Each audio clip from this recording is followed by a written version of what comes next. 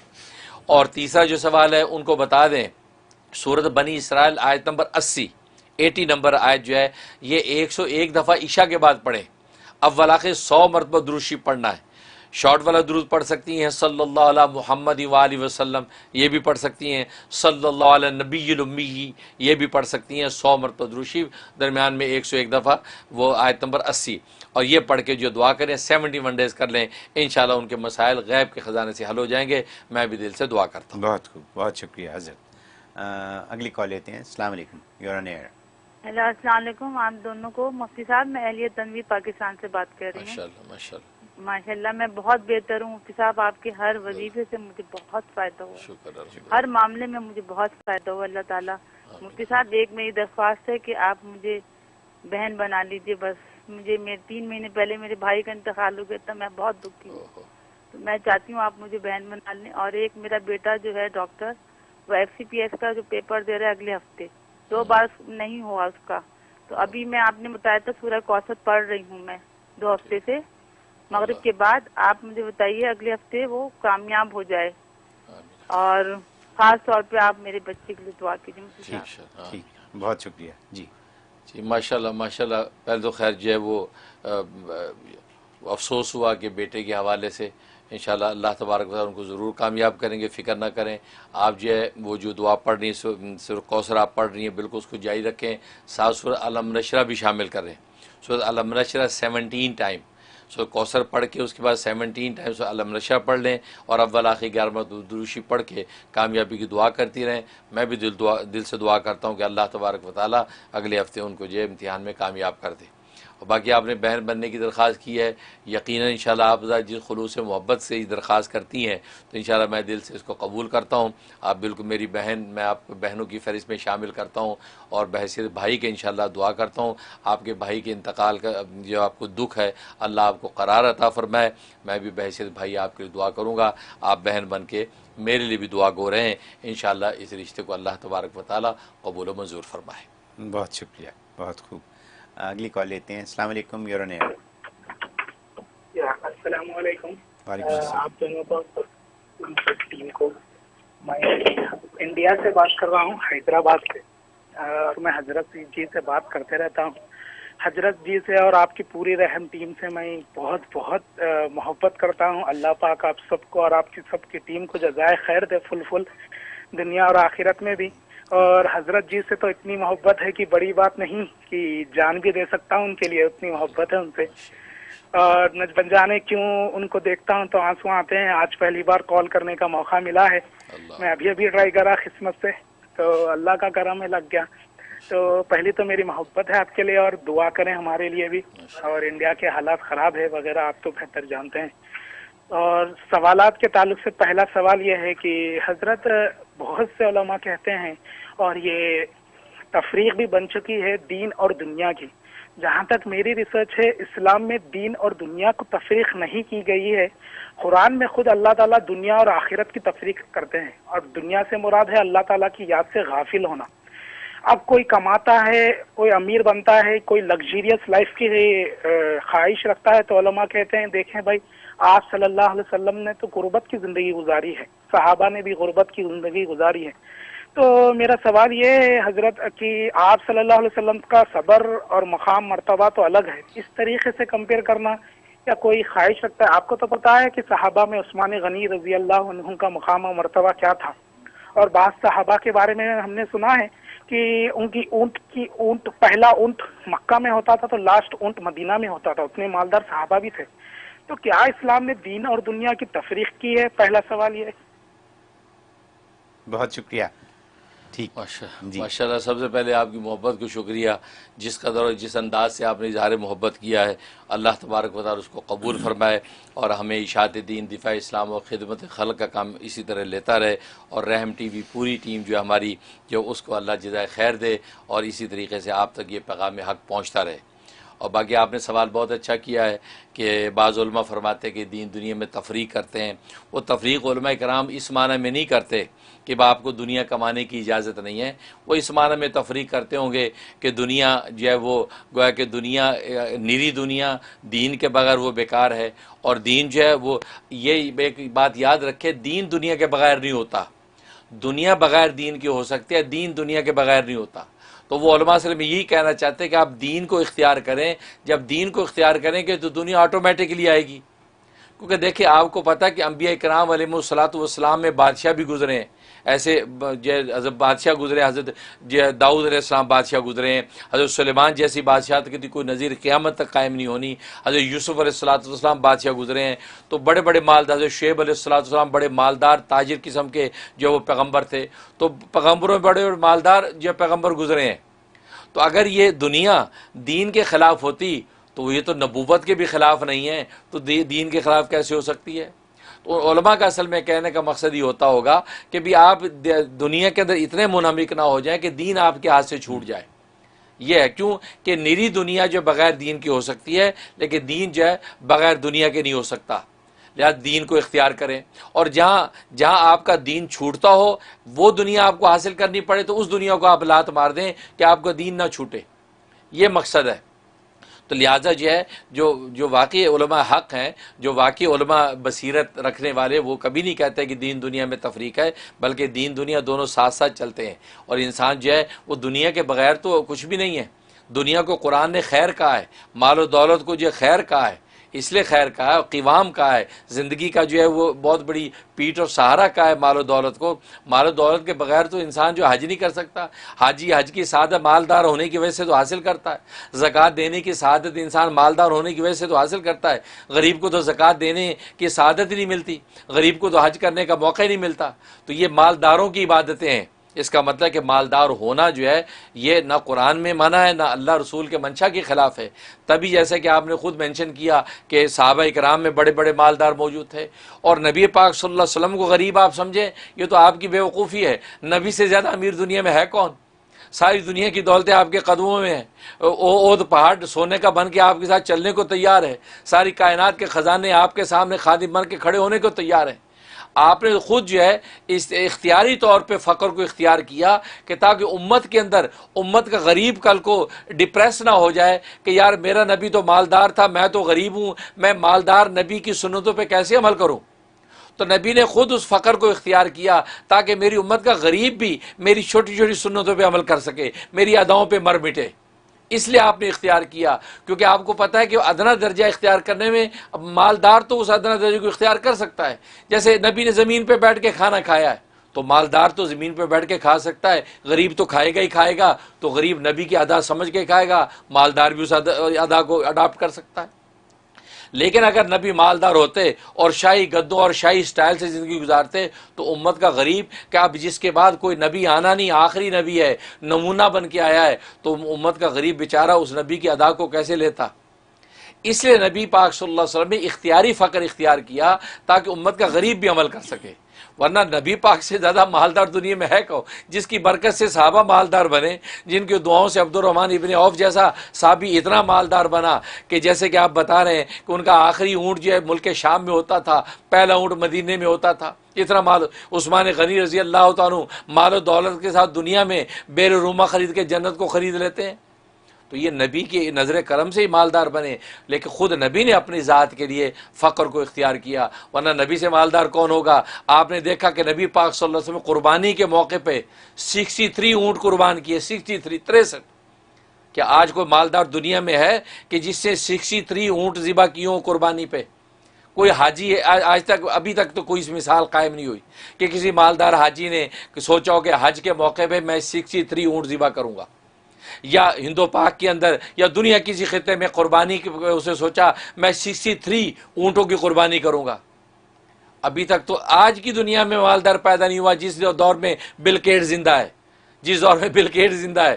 آج کی ایسا تو نبی نے اپنے اس دور کے اندر 63 اونٹ ذبح کیے ہیں، تو نبی سے زیادہ مالدار کون ہوگا؟ اس لیے لیکن آپ کا فقر اختیاری ہے.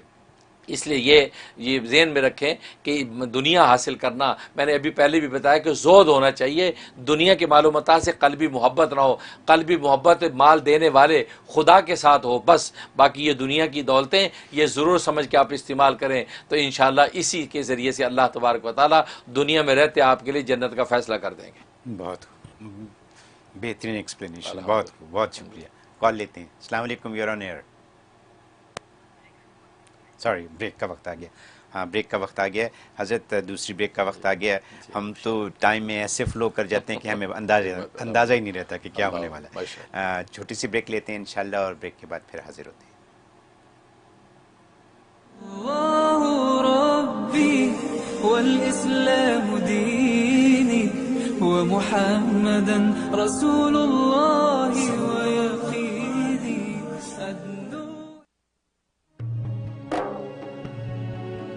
ہر دل سے ہو رشتہ رحم کا۔ اعوذ باللہ من الشیطان الرجیم، بسم اللہ الرحمن الرحیم۔ الرحمن علم القرآن خلق الانسان علمه البیان۔ Rasulullah sallallahu alayhi wasallam said, whoever reads, memorizes the Quran and regards its permissible as permissible and its impermissible as impermissible, Allah subhanahu wa ta'ala will admit him into Jannah and allow him to intercede for 10 family members who were destined for hell. Rasulullah sallallahu alayhi wasallam said, whosoever recites the Quran and practice upon its commandment, the reciter's parents will be given a crown on the day of Qiyamah. The brightness of that crown will be more intense than the brightness of the sun. Learning and reading the Quran is an extremely important step for every Muslim. Darul Uloom Zakaria, New York, under the supervision of Grand Mufti of America, Mufti Munir Ahmed Akhoon, offers a Tahfidhul Quran program for students to memorize and read the Quran and attain their ijazah. Our teaching method is highly structured with a proper balance of memorization and review of each lesson to ensure what is learned is not lost. Boarding facilities are available for boys. We have very limited seats, so register now at almuniruniversity.org to secure your admission. ہر دل سے ہو رشتہ رحم کا۔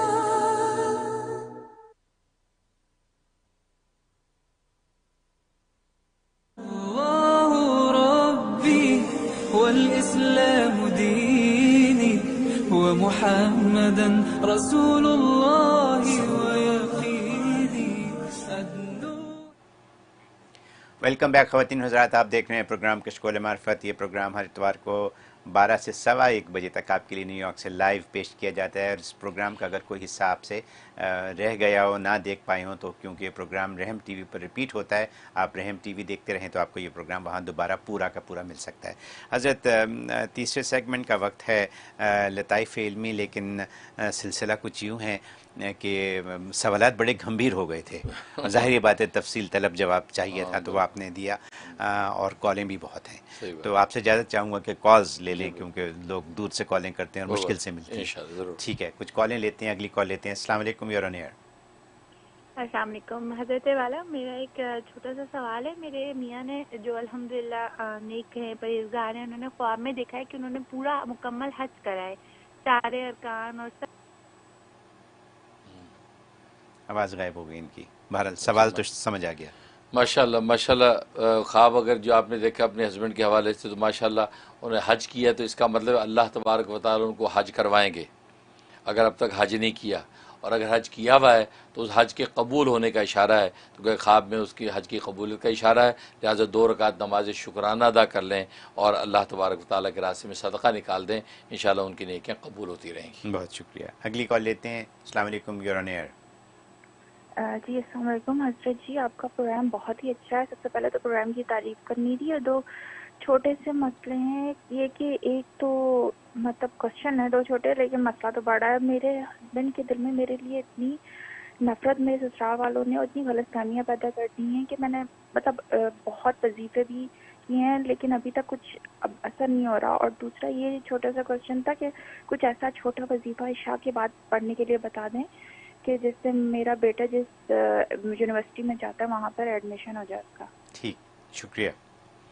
جی ماشاءاللہ، سب سے پہلے آپ کی محبت کا شکریہ، اور آپ کی محبت سے ظاہر ہے کہ پروگرام آگے چل رہے ہیں تو اللہ تبارک و تعالی صدقہ جاریہ بنائے. جہاں تک پہلے سوال کا تعلق ہے، شوہر یہ آپ کو اذیت دیتا ہے، تکلیف دہ بنا ہے، نفرتیں پیدا ہو گئی ہیں، تو بھائی اس شوہر کو کک آؤٹ کریں، چھوڑیں اس کو. آپ اپنا ٹائم ویسٹ کیوں کرتی ہیں؟ اگر شوہر اتنے بد دماغ ہے اور درست نہیں ہوتا، سسرال سارا آپ کے خلاف ہے، تو آپ نے وہاں پہ کیوں ضرور رہنا ہے؟ تو آپ جو اس سے خلا لے لیں، آپ اپنی زندگی گزاریں، کیونکہ قرآن کریم میں اللہ تبارک و تعالیٰ نے صاف کہہ دیا کہ اگر دونوں میاں بیوی کی نہیں بنتی تو پھر اس کا حل یہ ہے کہ ایک ثالث قائم کر کے جدائی کر دیں، اور دونوں کا اللہ وارث ہے، اللہ دونوں کو سنبھال لے گا. لہٰذا آپ جو ہے زیادہ بھی اس پہ ٹائم ویسٹ نہ کریں. اس سے بہتر ہے کہ آپ اپنے اللہ سے اللہ لگانے میں وقت لگائیں. شوہر کو منانے کے بجائے خدا کو منانے میں ٹائم لگا لیں تو وہ زیادہ بہتر ہے. انشاءاللہ اس سے آپ کو نفع ہوگا، اور وہ مالک خالق جو ہے وہ آپ کی مصلحت کے مطابق وہ لطیف ذات ہے، صحیح فیصلہ کرے گا. آگے کی ازدواجی زندگی بھی ہو سکتا ہے اور نئے رنگ میں آپ کو اچھے انداز سے دے دے، اور ہو سکتا ہے اسی کے قلب کو درست کر لے. تو شوہر کو اگنور کر کے آپ خدا کو یاد میں لگ جائیں، یہ اور خود وہ آٹومیٹکلی اللہ اس کو درست کر دیں گے، ایسا پاسبل بھی ہے. لیکن اب شوہر کے پیچھے جو ہے وہ ایک لیلا بن کے پھرتے رہیں، اس کو مناتے پھرتے رہیں، اس کے منہ کے ایکسپریشن صبح شام دیکھ دیکھ کے ٹائم ویسٹ کرتی رہیں. اس کا اتنا ٹائم ہمارے پاس نہیں ہے. آپ اپنا ٹائم خدا کی یاد میں لگائیں. ایسے نالائقوں کو کک آؤٹ کریں، انشاءاللہ ان کو اپنی حیثیت وقت سمجھ میں آ جائے گی.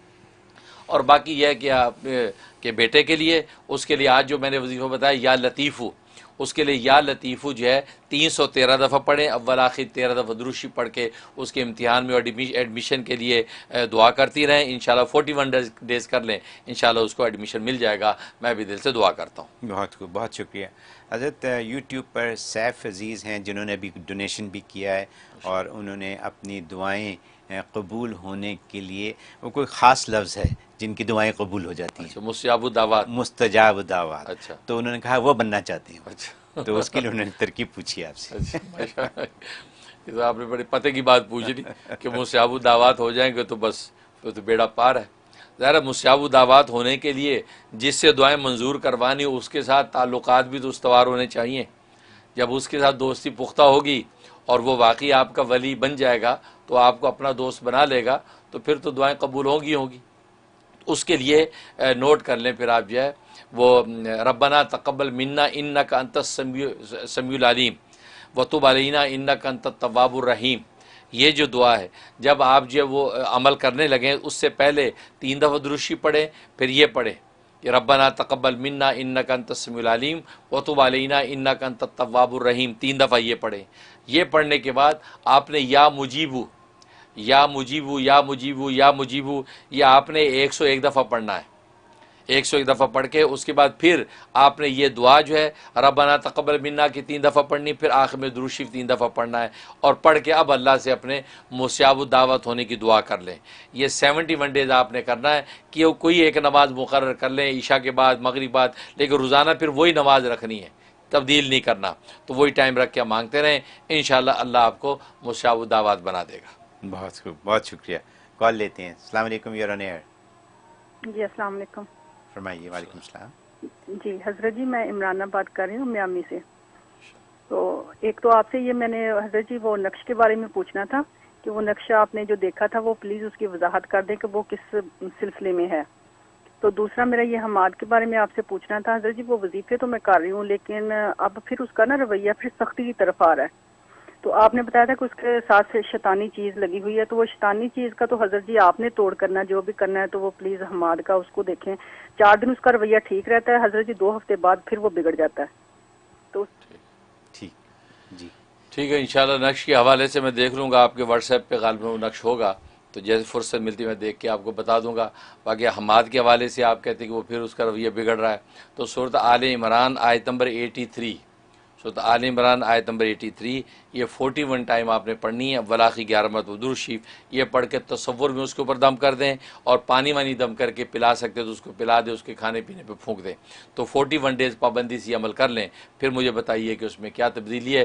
انشاءاللہ فائدہ ہوگا، میں بھی دل سے دعا کرتا ہوں. بہت خوب، بہت شکریہ. اگلی کال لیتے ہیں. السلام علیکم، یور آن ایئر. ہیلو. جی ہیلو السلام علیکم. وعلیکم السلام، فرمائیے. جی میں عظمیٰ بات کر رہی ہوں ورجینیا سے. آپ دونوں کو بہت بہت سلام. مفتی صاحب سے ایک سوال پوچھنا تھا، ایک الجھن ہے، بلکہ شبے کا ازالہ میں چلا جائے تو زیادہ اچھا ہے. وہ یہ ہے کہ میں سورہ توبہ کی شاید آخری آیت ہے، لو انزلنا ھذا القرآن علی جبل، تو وہ میں پڑھ رہی تھی. مطلب مجھے وہ ہو رہا تھا کہ حضور صلی اللہ علیہ وسلم بے شک بشر تھے، لیکن اس کے معنی کہتے ہیں کہ اگر ہم یہ قرآن پہاڑ پہ اتارتے تو وہ ریزہ ریزہ ہو جاتا. اور ایک سورہ فتح کی آیت نمبر شاید 9 ہے غالباً، تو اس سے مجھے ذرا شبہ تھوڑا تھا، وہ کلیئر مطلب اس کی کلیئرفیکیشن چاہیے تھی مجھے مفتی صاحب. ٹھیک ہے، بہت شکریہ. جی ٹھیک ہے، ماشاءاللہ اچھا سوال کیا آپ نے کہ سورۃ توبہ نہیں، سورہ حشر کی آخری جو رکوع ہے لو انزلنا ھذا القرآن کا، کہ پہاڑوں پہ اتارا جاتا. اور پھر آپ بتا رہی کہ سورہ فتح کی آیت نمبر 9 کے ساتھ آپ کو کوئی تضاد و تعارض نظر آ رہا ہے، وہ آپ پوچھنا چاہتی ہیں، تو بہت اچھا ہے، اس کو شبے کی ازالے میں ڈال لیتے ہیں. انشاءاللہ نیکسٹ یا اس سے اگلے والے میں انشاءاللہ اس کو جو ہم کلیئر کر دیں گے. اور کیونکہ تفصیلی نکات ہیں، علمی بات ہے، تو اس کو تفصیل سے شبے کی ازالے میں بیان کریں گے. اللہ تعالیٰ قبول فرمائے. حضرت سوال میرے پاس ہے، اور وہ بھی ایسا ہی ہے کہ جو شبے کے ازالے میں بھی جانا چاہیے، لیکن اس کا کسی نے پوچھا بھی ہے. تو وہ انہوں نے یہ پوچھا ہے کہ آپ نے فرمایا تھا پچھلے پروگرام میں کہ جب کوئی پیدا ہوتا ہے تو اللہ اس کی قسمتیں لکھ دیتا ہے. تو انہوں نے یہ پوچھا ہے کہ اگر ایسی ہی بات ہے تو پھر ہم کیوں وظیفے کریں اور کیوں دعائیں کریں اور کیوں اللہ سے اور مانگے، جبکہ اللہ نے آلریڈی ہمیں جو نوازنا تھا وہ نواز دیا at the time of birth. صحیح. تو اس کے بارے میں کچھ فرما دیجئے تھوڑا سا. نہیں، لیکن اگر شبے کے ازالے میں ڈالنا ہے تو پھر وہیں ڈالیں. شبے کے یہ سوال شبے کے ازالے والا ہی ہے میرا خیال میں. جواب تو مجھے آ گیا، میں دے سکتا ہوں، لیکن یہ ہے کہ اس وقت کریں گے تو ایک پوری اچھا کلپ. تو اس کو اگلے شبے کے ازالے میں انشاءاللہ ڈالنے کی کوشش کریں گے. اس کے بعد یہ اس کے بعد خاتون کا. ٹھیک ہے، تو اگلے 2 شبے ہمارے طے ہو گئے. بہت خوب. حالانکہ مجھے تو خیر اسی وقت پتہ چلتا ہے شبہ کیا ہے. یہ شبے جو پہلے سے پتہ چلے ہیں، لیکن میرے اللہ کی رحمت و عنایت ہے کہ اسی وقت شبہ آپ مجھے کرتے ہیں، اللہ اسی وقت القاء الہام کر کے آپ کو جواب کلوا دیتے ہیں. تو یہ شبے گویا کہ پہلے سے پتہ چل گئے. یہ اتفاق کی بات ہے.